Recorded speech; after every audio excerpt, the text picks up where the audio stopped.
So guys, good morning. More than update ni shrimp after 1 month, more than a month, nanganak na siya, nag-hatch ng yung egg.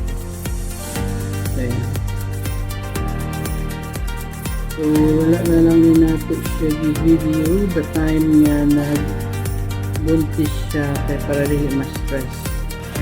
So right now kailangan na yung mga baby healthy na tayo.